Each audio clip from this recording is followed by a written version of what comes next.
अब आप रामायण को ध्यान से पढ़िए। हम करते हैं भजन वाला काम, हम उसके अर्थ के ऊपर नहीं जाते जो हमारे को दिशा निर्देशन दे सके।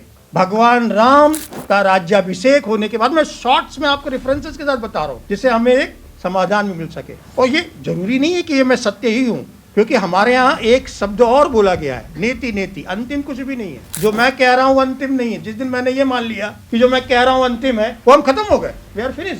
हम तो बहुत बड़े ज्ञानी हो गए। और ज्ञान की कोई सीमा नहीं होती। Every day it is revolving. जो परिवर्तनशील है वही सनातन है, जो परिवर्तनशील है वही महाकाल है, जो परिवर्तनशील है वही महाशिव है, वो जो परिवर्तन वही महादेव है। इसीलिए महादेव हमारे सबसे बड़े पूजनीय है और इसीलिए हम जीवंत भी हैं। तो प्रभु राम ने अपने राज्याभिषेक के बाद, याद कीजिए आप, भरत को इस क्षेत्र में भेजते हैं। उस हिंदू कुश में 4 जनपद थे उस जमाने में, और हर एक पीरियड में चेंज होते रहे। गांधारी, गांधार वाला, कंबोज, बहालिक और उसी ने। तो जब वहां पे डिस्टरबेंस होती है त्रेता में, तो उन्होंने किसी को भी नहीं भेजा। सबसे स्ट्रांग अपने भाई, जो इमोशंस के साथ साथ संस्कारी भी हैं और बहुत बड़े वॉरियर भी हैं, भरत को भेजते हैं वहां के डिस्टरबेंस को कंट्रोल करने के लिए। तभी जाके तक्षशिला बनती है और पुष्कलावती बनती है। उस डिस्टर्ब एरिया में तक्षशिला बनाई गई, तक्ष के नाम पर, उनके पुत्र के नाम पर। भरत को भेजा, पहला रेफरेंस। एक चीज और ध्यान रखिए आप, थोड़ा सा स्ट्रेटेजिकल, माता कैकेयी उसी एरिया से आई थी। That is another strategical relationship. अब भाई ये सब बातें हम क्यों कर रहे हैं?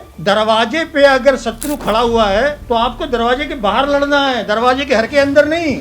घर के अंदर मार्केट मचाओगे तो सारी बर्बादी यहाँ हो जाएगी। That was the first lesson। इसीलिए ताटका को मारने के लिए विश्वामित्र ले जा रहे हैं, क्योंकि रावण की प्रभाव अयोध्या तक पहुंच रहा है।